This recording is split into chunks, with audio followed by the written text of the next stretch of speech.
Afternoon students, आज हम पढ़ेंगे solutions.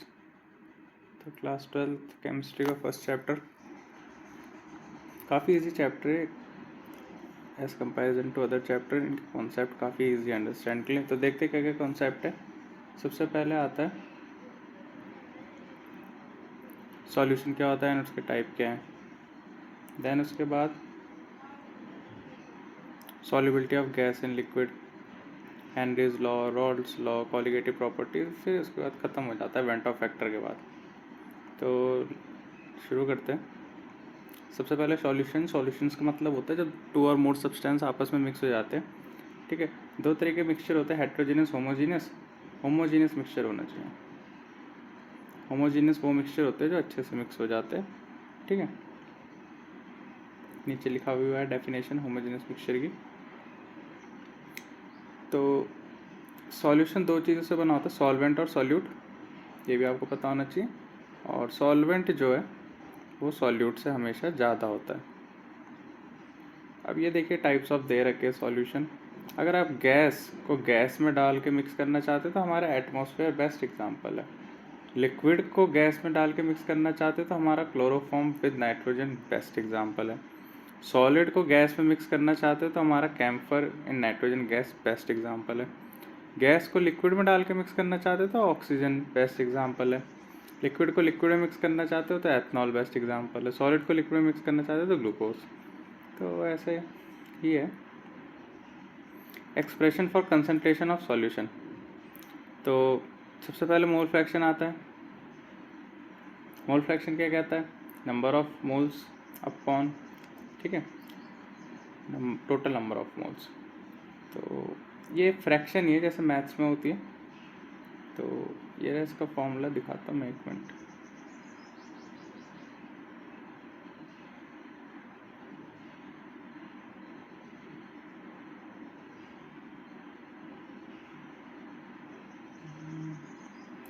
Number of moles of component upon total number of moles of all component. जब numericals करेंगे तब ये ज़्यादा प्रॉपर समझ में आएंगे। अब इसे लिखने का तरीका देख लीजिए, ऐसे लिखते हैं। अगर आप मोल फ्रैक्शन निकालना चाहते हैं तो मोल फ्रैक्शन रिप्रेजेंट होता है इस काई से, इसे एक्स नहीं, इसे काई कहते हैं। और ऊपर लिखा जाता है जिसका मोल्स आप निकालना चाहते हो, और नीचे लिखा जाता है टोटल मोल्स जो है। जैसे मैथ्स में आपने फ्रैक्शन निकालनी है, एज इट इज़ वही है। तो न्यूमेरिकल के टाइम पे प्रॉपरली समझ में आ जाएगा। अभी आपको बस इसकी डेफिनेशन और फॉर्मूला याद रखना है। फॉर्मूले याद करना ज़्यादा ज़रूरी है अभी जब मैं पढ़ा रहा हूँ। कॉन्सेप्ट समझना क्वेश्चन आंसर से हो जाएगा, उसमें प्रॉब्लम नहीं है। अभी फॉर्मूला याद करने पे ध्यान दो बस। नहीं आ रहा समझ में तो कोई बात नहीं, फॉर्मूला रट लो।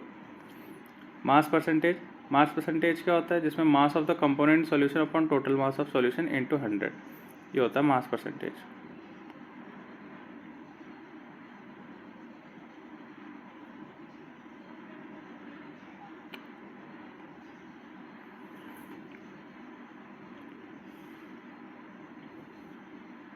फिर आता है 10% glucose in water means 10 gram of glucose is dissolve in 90 gram of, resulting in 100 gram solution.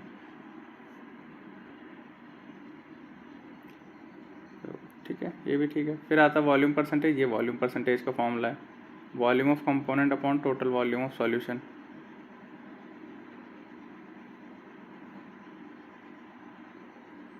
फिर मास बाय वॉल्यूम परसेंटेज, इसका फॉर्मूला क्या बनेगा, इसका भी वही है, मास ऑफ सॉल्यूट अपॉन, ठीक है, वॉल्यूम ऑफ सॉल्यूशन। पार्ट्स पर मिलियन आता है, उसका भी आपको फॉर्मूला याद रखना है। पार्ट्स पर मिलियन का क्या फॉर्मूला होता है, number of parts of component upon total number of parts of component to 10 की पावर 6।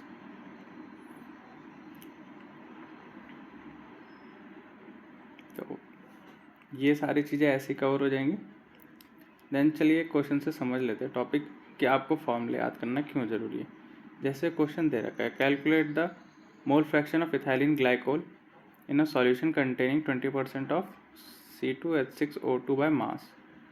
तो इन्होंने कहा मोल फ्रैक्शन निकालिए। तो सबसे पहले आप मोल्स निकालेंगे। मोल्स का फॉर्मूला क्या होता है, आपने 11th में पढ़ा होगा, गिवन मास अपन मोलर मास, गिवन मास अपन मोलर मास। अगर आपको मोल फ्रैक्शन का फॉर्मूला याद है कि सॉल्यूट का मोल्स अपॉन टोटल मोल्स, तो सॉल्यूट का मोल्स ये था और टोटल मोल्स क्या थे, सॉल्यूट प्लस सॉल्वेंट।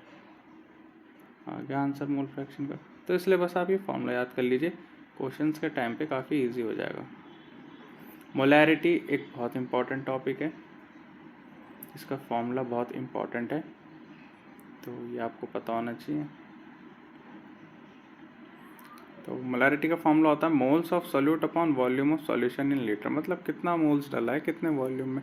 जब भी आप खाना बनाते हैं, चाय बनाते हैं, तो आपको पता होता है ना कितने कप चीनी डालनी है, कितने कप दूध डालना है, कितने चम्मच क्या डालना है। तो वैसे ही ये भी रेशो में फॉर्मूले ही है, कोई ज़्यादा रॉकेट साइंस नहीं है, आपको ये सब चीज़ें पता होनी चाहिए। तो मोलैरिटी का formula moles of solute upon volume of solution in litre, volume of solution litre में होना चाहिए। अगर मिली लीटर में है तो उससे पहले लीटर में बदल दो।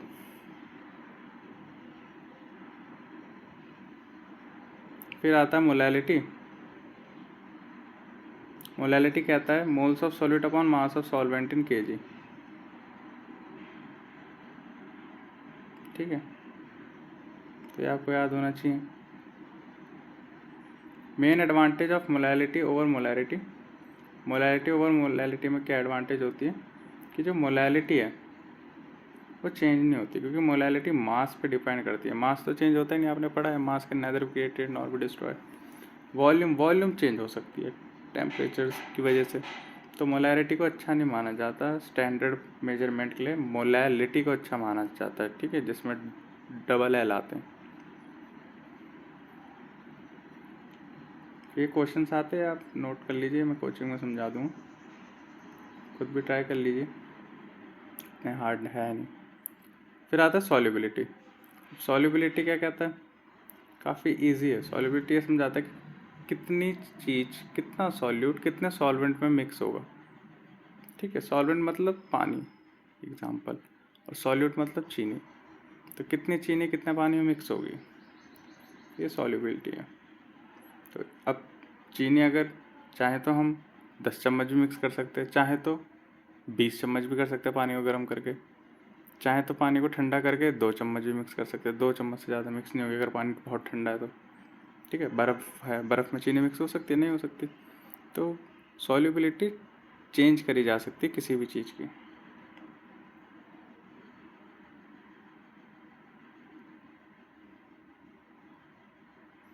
सबसे पहला आता है solubility of gas in liquid. Solubility of gas in liquid का देखते हैं। Factor affecting solubility of gas in liquid, सबसे पहला आता है nature of gas, nature of liquid, temperature, pressure. तो नेचर ऑफ गैस क्या कहता है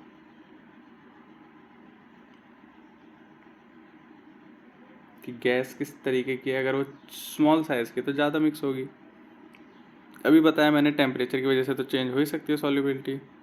लिक्विड पे भी डिपेंड करता है, पानी में ज़्यादा चीज़ें डिज़ोल्व होती है, तेल में कम चीज़ें होती हैं। ठीक है, तो अब आते हैं हेनरीज लॉ पे। हेनरीज लॉ कहता है कि solubility of a gas in a liquid at a given temperature, मतलब कोई भी गैस लो वो उतनी ही मिक्स होगी जितना प्रेशर लगाओगे। ठीक है, आपने कोल्ड ड्रिंक देखी होगी, उसमें जो गैस डाली जाती है वो जितनी गैस डाली हो उतना ही प्रेशर लगाया होगा उस कोल्ड ड्रिंक में। ठीक है, ज़्यादा गैस डली है तो ज़्यादा प्रेशर लगा होगा, कम गैस डली है तो कम प्रेशर लगा होगा। तो ये आप फॉर्मूला भी याद कर सकते हैं, प्रेशर इक्वल्स टू के एच काई। के एच एक कांस्टेंट है, काई मोल फ्रैक्शन है, और पी प्रेशर है। देन आते हैं एप्लीकेशन ऑफ हेनरीज लॉ में। एप्लीकेशन ऑफ हेनरीज लॉ क्या कहता है, ये बहुत इंपॉर्टेंट है, हर बार आया, देखिए लिख भी रखा है, CBSE में आ रखा है। ठीक है, तो क्या है इसकी एप्लीकेशन, जो हम कोल्ड ड्रिंक्स बनाते हैं उसमें हम गैस जो डालते हैं वो हेनरीज लॉ की मदद से डलती है कि कितना प्रेशर लगाना कि बोतल फटे ना, और कितना प्रेशर कम करना है कि ज़्यादा ख़राब ना हो जाए। स्कूबा डाइवर्स जब जाते हैं तो उन्हें पता होता है कि कितना अंदर तक जाना है ताकि उनकी हेल्थ ख़राब ना हो। जब हम माउंटेन चढ़ते हैं तब ये चीज़ें नापी जाती है कि वहाँ कितना प्रेशर है कि हमारी हेल्थ ख़राब ना हो। अदरवाइज़ हमें एनोक्सिया होने की बीमारी होती है। इसका मतलब क्या होता है? एनोक्सिया का मतलब कि प्रेशर नहीं होता, तो हमारे ब्लड में ऑक्सीजन मिक्स नहीं होता और हम मर भी सकते हैं। हमें अटैक आ सकता है, हमारे दिमाग में ऑक्सीजन नहीं पहुंचेगी। इस बीमार एनोक्सिया मतलब ऑक्सीजन नहीं आना। अब नेक्स्ट टॉपिक आता है वेपर प्रेशर। तो वेपर प्रेशर क्या होता है? अभी हैंडीज में हमने पढ़ा ना, जितना ज़्यादा प्रेशर डालेंगे गैस में उतनी मिक्स होगी, तो गैस के प्रेशर को ही वेपर प्रेशर कहते हैं। बॉइलिंग पॉइंट तो बताने की ज़रूरत ही नहीं है, 12th में आ गए हो, बॉइलिंग पॉइंट तो पता होना चाहिए। ऐसा टेम्परेचर जिसमें कोई भी लिक्विड गैस बन जाए उसे उसका बॉइलिंग पॉइंट कहते हैं। तो अब नेक्स्ट इंपॉर्टेंट टॉपिक आता है हेनरीज के बाद रॉल्ड्स लॉ। रॉल्ड्स लॉ की डेफिनेशन और फॉर्मूला आपको पता होना चाहिए। तो डेफिनेशन कुछ खास नहीं है इसकी। For a solution of volatile liquid the partial vapour pressure of each component in the solution is directly proportional to its mole fraction. तो ये कहते हैं कि अगर सॉल्यूशन में बहुत सारे लिक्विड डले हैं, ठीक है, तो जितना भी उसका प्रेशर होगा वो डिपेंड करता है कि कौन सा लिक्विड कितना है, ठीक है। जैसे अल्कोहल है, अल्कोहल में हम 10% वाटर डालते हैं और 90% अल्कोहल है मान लीजिए, तो 90% प्रेशर अल्कोहल का होगा, ऑब्वियस सी बात है, ठीक है। अब मान लीजिए 90% वाटर और 10% अल्कोहल है, तो उसका अलग इफेक्ट आएगा। दोनों अगर आप ग्लास में अलग अलग पर्सन को पिलाएंगे तो दोनों को अलग अलग इफेक्ट आएगा। एक जिसने 90% अल्कोहल पिए उसे ज़्यादा इफेक्ट आएगा अल्कोहल का, जिसने 10% अल्कोहल पिए और 90% वाटर पिए उसे कम आएगा, हो सकता है ना भी आए। तो रॉल्ड्स लॉ ये कहते हैं कि लिक्विड डालो, मिक्स करो, पर जितना लिक्विड डालोगे उतना ही उनका प्रेशर आएगा। तो किसी लिक्विड का अगर ज़्यादा प्रेशर चाहते हो तो उसे ज़्यादा मिक्स करना। अब इसके फॉर्मूले देख लेते हैं क्या है। काफ़ी इजी फॉर्मूला है, देखिए। पहले लिक्विड है तो उसका प्रेशर कैसे होगा? P1 not Chi2। P मतलब प्रेशर, ये वाला P। P1 नॉट मतलब उसका टोटल प्रेशर जब वो अकेला था। Chi1 मतलब उसका मोल फ्रैक्शन। P2 का मतलब भी यही होता है, ठीक है। तो ये आप याद रखिएगा।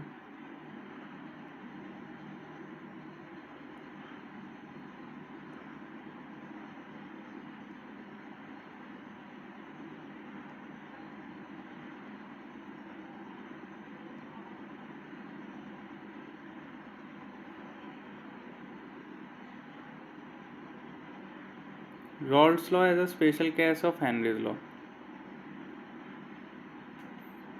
तो रॉल्ड्स लॉ स्पेशल केस कैसा है हेनरीज लॉ का? वो हेनरी लॉ के बारे में ही तो बता रहा है। हेनरी लॉ भी प्रेशर बताता है, ये भी प्रेशर बताता है, इसलिए दोनों लगभग सेम ही है, ठीक है। इन दोनों का फॉर्मूला अगर आप मिक्स करना चाहें तो कर सकते हैं, इसके कहने का मतलब ये है, ठीक है।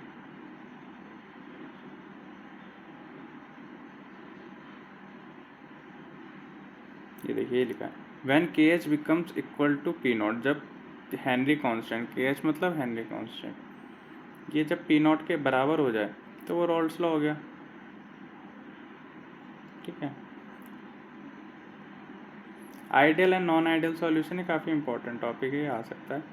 डिफरेंशिएशन है तो याद कर लीजिए कि आइडियल सॉल्यूशन वो होते हैं जो रॉल्ड्स लॉ फॉलो करते हैं, नॉन आइडियल वो होते हैं जो रॉल्ड्स लॉ फॉलो नहीं करते। मतलब अगर आप ये वैल्यू डालेंगे Ka Pa नॉट तो Pa आ जाएगा सही, तो वो आइडियल गैस है, आइडियल सॉल्यूशन है। और अगर आप ये डाल रहे हैं Ka और Pa नॉट और सही आंसर नहीं आ रहा है तो वो आइडियल सॉल्यूशन नहीं है, मतलब उसने आपस में रिएक्ट कर लिया है।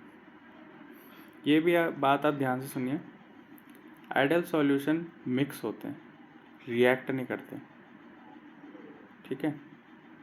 नॉन आइडियल सॉल्यूशन मिक्स होते हैं और रिएक्ट भी करते हैं,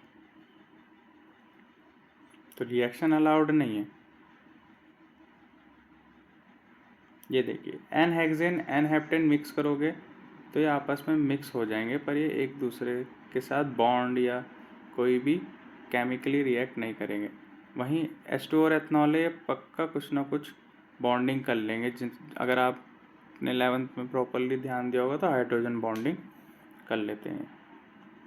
2 types of non ideal solution. अब आइडियल तो एक ही तरीके का होता है, नॉन आइडियल 2 तरीके होते हैं। एक होता है positive deviation from Raoult's law, एक होता है negative deviation from Raoult's law. तो positive deviation from Raoult's law जो होता है वो AB interaction are weaker than AA and BB interaction. Due to this, vapor pressure increase which results in positive deviation. तो ये क्या करता है, पॉजिटिव डिविएशन करता है, मतलब ये एक दूसरे को रिपेल करते हैं। ठीक है। नेगेटिव डिविएशन में क्या होगा, नेगेटिव डिविएशन में ये एक दूसरे को अट्रैक्ट करेंगे, तो आंसर थोड़ा कम आएगा। तो ये चीज़ आप याद रखिएगा। जो नॉन आइडियल है, देखिए मैं आपको समझाता हूँ। यहाँ देखिए ये ग्रीन कलर का वैल्यू है, ठीक है, यहाँ पे आना चाहिए आपका आंसर, पर आपका आंसर ज़्यादा आ रहा है। जैसे मान लीजिए आइडियल बच्चा जो है जिसने मैथ्स अच्छे से पढ़ रखी है तो वो 5 × 2 10 बोलेगा, तो वो तो आइडियल बच्चा हो गया क्योंकि उसे टेबल आती है।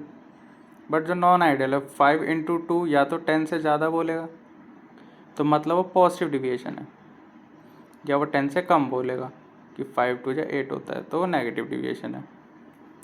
तो ऐसे ही कोई सॉल्यूशन की वैल्यू उसकी अगर एक्चुअल वैल्यू से ज़्यादा आ रही है, कम आ रही है, तो ज़्यादा आ रही है तो पॉजिटिव डिविएशन है, कम आ रही है तो नेगेटिव डिविएशन है। एजिट्रो बहुत इंपॉर्टेंट है, डेफिनेशन आएगी बस, हो सकता है एग्जाम्पल भी आ जाए।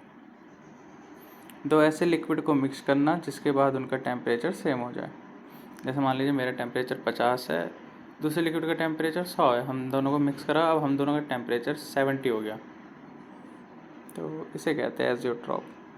2 तरीके के एजियोट्रॉप होते हैं, मिनिमम, ठीक है, और एक होता है maximum.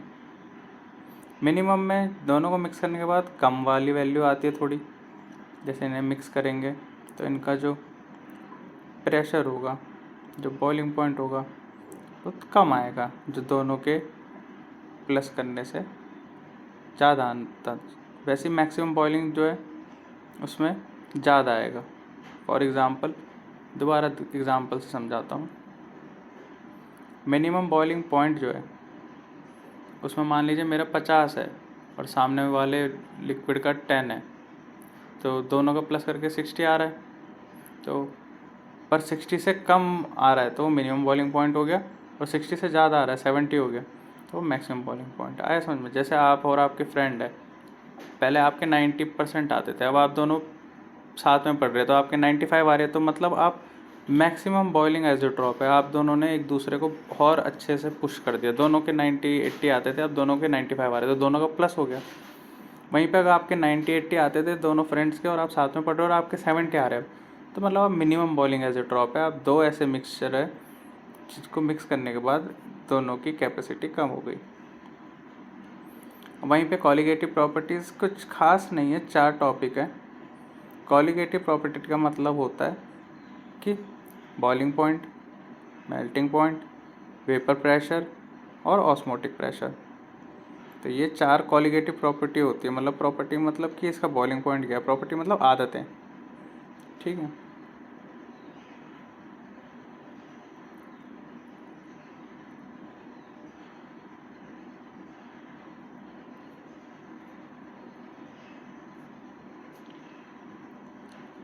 Relative lowering of vapour pressure, सबसे पहले ये वेपर प्रेशर पढ़ते हैं।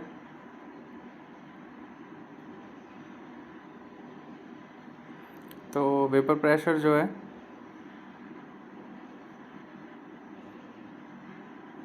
वो कम कब होगा, जब आप उसमें कुछ ऐसी चीज़ डालोगे जिसका वेपर प्रेशर ही कम हो। वेपर प्रेशर ज़्यादा कब होगा, जब आप उसमें कुछ ऐसी चीज़ डालोगे जिसका वेपर प्रेशर ही ज़्यादा हो। तो आया समझ में। तो ये कह रही हैं कि लोअरिंग ऑफ वेपर प्रेशर होता है या नहीं होता। तो अगर आप नॉन वॉलेटाइल मतलब जो भाप ही नहीं बन सकते ऐसी चीज़ को डालोगे तो वेपर प्रेशर कम हो जाता है, ठीक है। अब आते हैं बॉइलिंग पॉइंट में। बॉइलिंग पॉइंट का क्या होगा, जब आप कोई नॉन वॉलेटाइल चीज़ डालोगे किसी सॉल्वेंट में तो उसका बॉइलिंग पॉइंट बढ़ जाता है, मतलब अब उसे भाप बनाने में और ज़्यादा हीट चाहिए होगी। जैसे पानी में मान लीजिए आपने पत्थर डाल दिया या मिट्टी डाल दिया, उस पानी को भाप, कीचड़ है, कीचड़ को भाप बनाने में हज़ारों डिग्री सेल्सियस चाहिए होगा, बल्कि अगर वो साफ़ पानी होता तो वो 100 में ही हो जाता। आया समझ में? क्यों होता है तो मैं बता देता हूँ। ये जो नॉन सॉल्वेंट होते हैं, नॉन सॉल्युबल होते हैं, नॉन वोलेटाइल होते हैं, वो ऐसे रास्ते में आ जाते हैं। ये देखिए ग्रीन ग्रीन कलर की। तो जब हीट देते हैं हम नीचे से, तो वो ऊपर नहीं निकलने देते इन पार्टिकल्स को। वहाँ पे फ्रीजिंग पॉइंट आता है। फ्रीजिंग पॉइंट भी बताने की ज़रूरत नहीं, आप अब खुद ही समझ गए होंगे। पानी और कीचड़ ले लीजिए। पानी एक सॉल्वेंट है, फिर हमने उसमें नॉन वॉलेटाइल, जो भाप नहीं बन सकता, मिट्टी भाप नहीं बन सकती ना, वो हमने मिक्स कर दिया तो कीचड़ बन गया। एक तरफ पानी है, एक तरफ कीचड़ है। अब बताइए, पानी से आपने कीचड़ बनाया, तो कीचड़ को ठंडा करने के लिए, बर्फ़ बनाने के लिए, क्या 0 डिग्री सेल्सियस में बन जाएगा या और कम करना पड़ेगा, -10 माइनस? तो आया समझ में? फ्रीजिंग पॉइंट और कम हो जाता है। फॉर्मूला भी है। अच्छा, आप याद रखिए, चारों के फॉर्मूले याद रखने हैं, ठीक है? तो डिप्रेशन ऑफ फ्रीजिंग पॉइंट मतलब अगर हम कोई चीज़ नॉन वॉलेटाइल जो है वो ऐड कर दें वाटर में, तो उसका फ्रीजिंग पॉइंट कम हो जाता है। Osmosis and osmotic pressure. Osmotic pressure का फॉर्मूला होता है CRT, ठीक है, जिसमें C मोलैरिटी होता है, R gas constant, T temperature.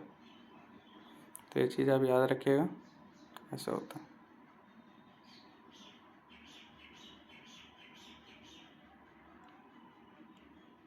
Then उसके बाद वेंट ऑफ फैक्टर आएगा बस। अच्छा, ऑस्मोसिस, रिवर्स ऑस्मोसिस कहाँ यूज़ होता है? रिवर्स ऑस्मोसिस आपके RO में यूज़ होता है, गंदे पानी से साफ़ पानी बनाने में। तो ये सब भी क्वेश्चन में आ सकते हैं। वेंट ऑफ फैक्टर एक टॉपिक मिस हो रखा है, वो मैं आपको क्लास में करवा दूँगा।